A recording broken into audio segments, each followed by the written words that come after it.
How's it going, guys? My name is Kenny. I go by GM Fire Red. For you guys are wondering what GM Fire Red means and why I spell it like this, GMFIRED. GM for me stands for Grandmaster, or if you guys sport guys want to call it Channel Manager, it's fine too. The word FIRED, if you cover this part, the D in the back is fire, and you cover the RI is red. Fire Red. It's from one of my favorite Pokemon game of all time, Pokemon Fire Red. Is one of the original Pokemon games with the Charizard artwork in front. So I grew up, I was born in the 90s and I grew up in the early 2000s. So Pokemon, Power Rangers, Yu-Gi-Oh, Duel Master, Naruto, all those cartoon anime stuff were my jam, you know. I remember waking up early Saturday morning at 6, 7 a.m. just to watch Power Rangers, Pokemon in the morning, and then Yu-Gi-Oh in the afternoon before I have to go to Saturday school, which was like a Catholic thing, Asian Vietnamese Catholic thing. My parents forced me to because everybody had to work. Fun fact, that's also where I got my name Kenny from. My birth name is not Kenny. When I went to Saturday school, I don't know why people started calling me Kenny. I was like, my name is not Kenny, but for some reason, everybody in the whole school, over 100 kids, they start calling me Kenny for some reason. So I'm like, all right, I guess my name is Kenny now.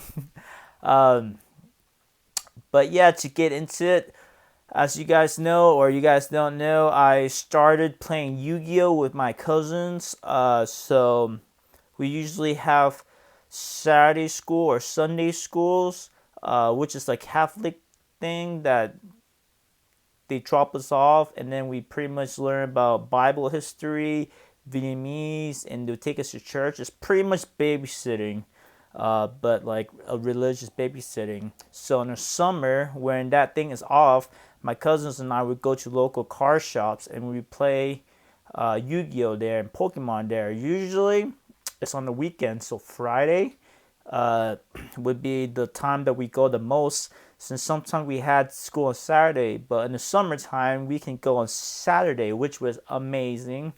So that's when we started playing Yu-Gi-Oh. I started getting tournaments, we started playing games, and in California it's a big, kind of big Yu-Gi-Oh community there. So once in a while they have big events called regionals, and back in the day they called Sonic Jumps, but now it's called YCS, stands for Yu-Gi-Oh Championship Series. It's like a 3-day car show, matching a 3-day car show with a bunch of kids there, or it's supposed to be a whole bunch of kids, but realistically it's a bunch of middle-aged men, like kids in their late teens, 16, 17, 18, guys in their 20s, and middle-aged men. So yeah, that's where I grew up. I would go around when I was 7, 8, 9, 10 years old to big tournaments like that. My parents, people didn't really, they were working all the time, so I was pretty much on my own. So my cousins and I, we would walk to tournaments. We would take the bus. We would hitch rides with strangers at local car shops. It was pretty adventurous. I'm not gonna lie to you. I did have a lot of good times, fun times. You know, meeting new people. That's how I get into talking to people and just, you know, doing business, because I was a pretty shy kid. You know, like I didn't really want to talk to a lot of people in school. So like when I go to car shows and events, I had to, you know, talk to people, because when you play Yu-Gi-Oh or Pokemon, it's a one-on-one battle, so you gotta communicate, saying what you do, what your opponent's doing. We gotta talk to each other, and people do take advantage of you if you don't talk.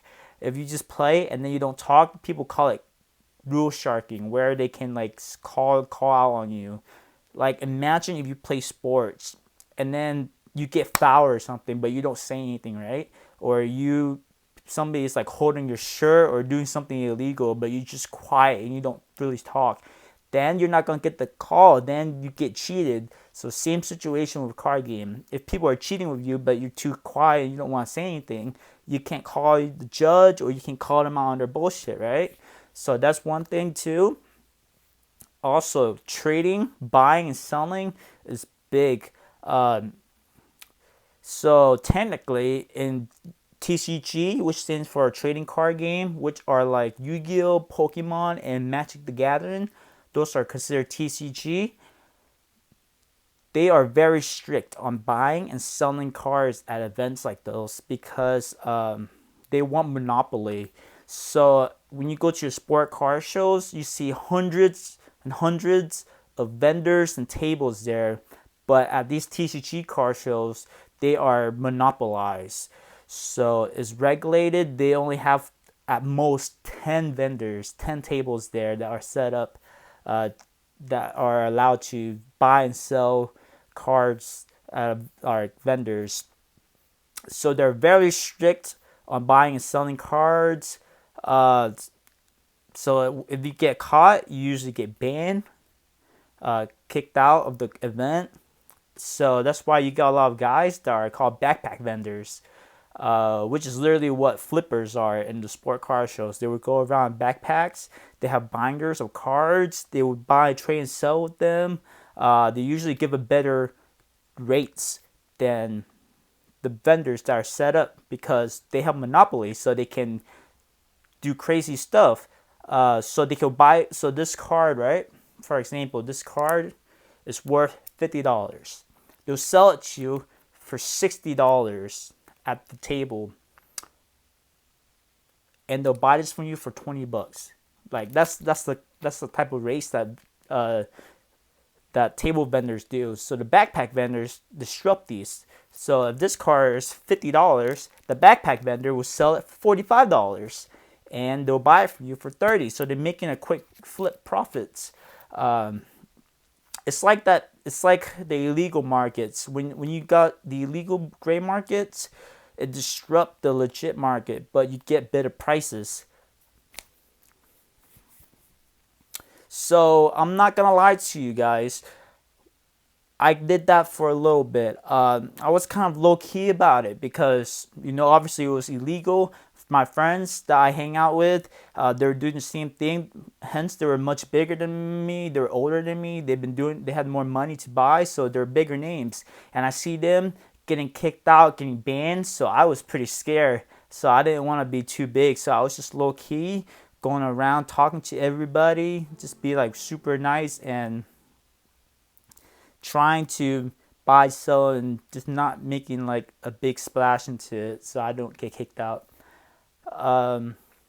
Yeah, so I've been doing that since I was 7, 8, 9 years old, and to this day, it is a different monster.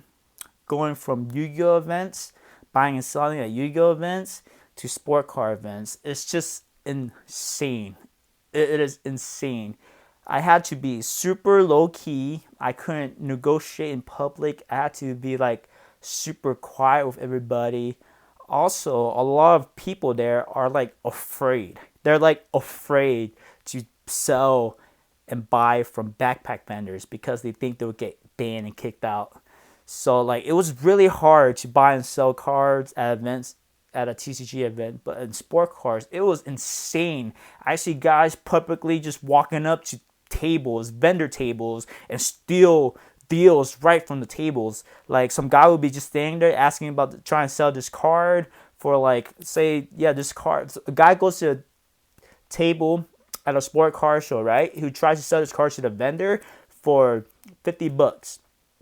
And the vendor would be like, no, it's too high. I'll give you like $20. And some guy can literally just walk up and be like, hey, I'll give you $30 for it. literally right in front of the table. I mean, it is frowned upon. Like, they shouldn't be doing that. But at sport car shows, I see people do that, and like literally nothing is gonna happen to them. Like, nothing really happens. Like, it's like insane. I personally don't do that. I think that's kind of messed up, but I see that happening a lot, and it happened to me a few times on my table. It gets really annoying. I'm not trying to be a dick or anything, but I set up here. I spend money and time to be a vendor here. You can't just come up to my table and try to buy stuff off people walking up to me. Like sometimes I just let it go. It's like, it's fine, man. It's fine. Just go somewhere else with it. Don't stay in front of my table and do it. It's fine. But sometimes it just gets annoying, and I'm like, nah, bro. Like, I'm about that deal. Like, cause if you're a vendor setting up, you get first dibs. If they're coming to your table and they offer you first, and somebody just try to eagle it, seahawk it, like just come out nowhere and just swipe it up. But yeah, that's the thing about sport car show. It's like the wild wild west over here. Um, there's really no rules. You just do whatever you want. Um, but surprisingly, I mean, I know there's a lot of scams. I mean, you hear about scams and theft at sport car shows, but it's really not that much compared to like Yu-Gi-Oh and Pokemon and Magic, especially Yu-Gi-Oh. People get their stuff stolen so much. It's like so easy for them to get their stuff stolen. Like, they literally will, because you sit at like on a community table that is like super long. Imagine like a picnic table you see at the park, right? So imagine like hundreds of those just spread out, and everybody would be sitting on side to side. And when they're in a duel in the tournament, they'll be playing and focusing, and people would just walk by, go under their seat where the people are playing, and just grab their backpacks, because everybody brings a backpack with them to put their stuff in it, and they'll put it underneath their feet when they're sitting down and playing, and people would just walk by and just swipe it under the tables, and it's insane. It's just insane how many times this happened at Yu-Gi-Oh events. Everybody knows the same group of people that are doing this stealing, and they even brag about it. And people in the Yu-Gi-Oh community are so spineless. They're literally so spineless that they don't do anything about it. They don't ban these people. They don't do jack crap about it. Everybody knows those people are stealing. Everybody knows what they look like. They literally go to every event. They even brag about it. But the Yu-Gi-Oh community is so spineless. They don't ban them. Like, it's insane. That's also one of the reasons why a lot of Yu-Gi-Oh players are afraid to trade and sell and stuff, because they just get robbed too many times. They're like afraid to even trade or bring their extra cards with them to events. It's very sad, honestly. It's just really sad. Like, I grew up playing Yu-Gi-Oh. Yu-Gi-Oh is my first love, my first cards, how I got into collecting cards. I love Yu-Gi-Oh, but the community is just insane. It's just toxic. It's just so bad, and honestly, it's just pretty sad. But it is what it is. I'm just one person. I can't fix it. They gotta fix it. It's their community. If you see something, say something. Don't turn the other cheeks. But back to sport cards. So the reason a couple years ago, the reason why cars keep crashing and going up, I personally think is a lot of people are underwater with the cars they buy because they leverage too much. Because they get loans. Some of these big vendor guys, they get loans. If you're not business loans or credit card loans, they get loans. That's why a lot of these guys with a lot of cars, they are in deep credit card debt. Like, it's insane. I'm obviously it's not everybody, but a lot of these guys are in credit card debts or some kind of debts. So that's why they have to liquidate some stuff when they can't sell it. That's why prices keep dropping and going up, going up. But You can't imagine how many of these guys are in so much credit card debt. The reason I know this is because I'm one of them too. During 2020, I started buying a whole bunch of stuff, trying to get into this, so I racked up a good amount of credit card debt. I was at about $10,000 to $15,000 in credit card debt. Obviously, I had to like fly, travel, hotels, food, going to events, and I was buying stuff. Everything just on credit card, just swipe, swipe, swipe, swipe, swipe, swipe. So I was in deep credit card debt.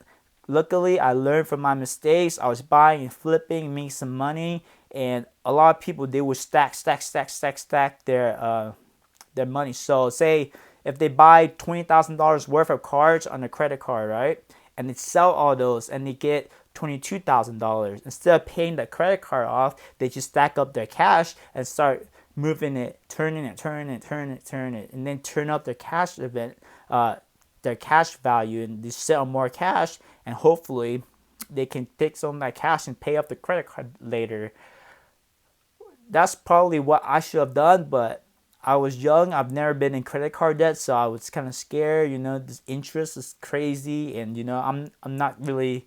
I don't know what's gonna happen in the future. You see cars just go down and crash up and down, up and down. So instead of doing that, I was getting like 50 to 60% of my profit to try and pay off my credit card debt.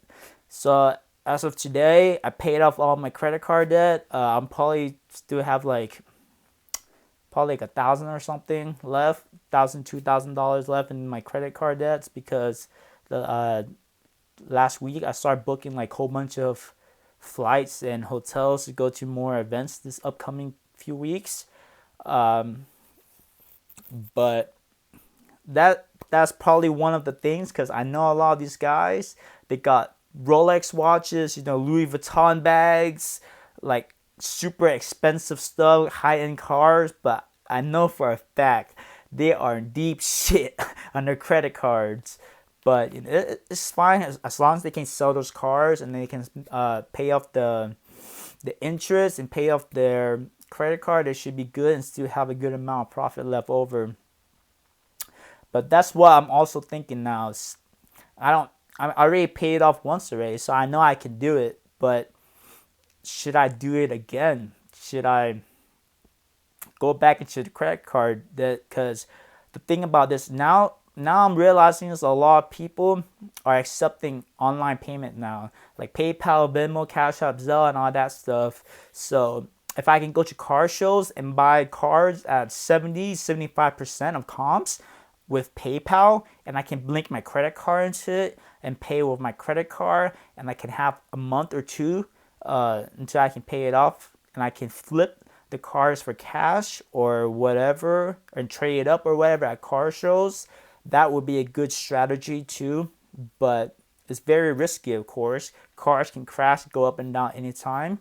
It is a gamble, but I did it back then when everything was harder, so I feel like I'm more knowledgeable now, and I can do a little bit better now buying and selling cars like that. So I'm thinking about going back in, racking that up, and doing that strategy. But of course, you don't want debt. You don't want credit card debt.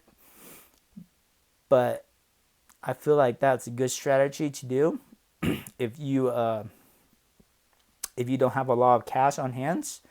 But that's just my opinion.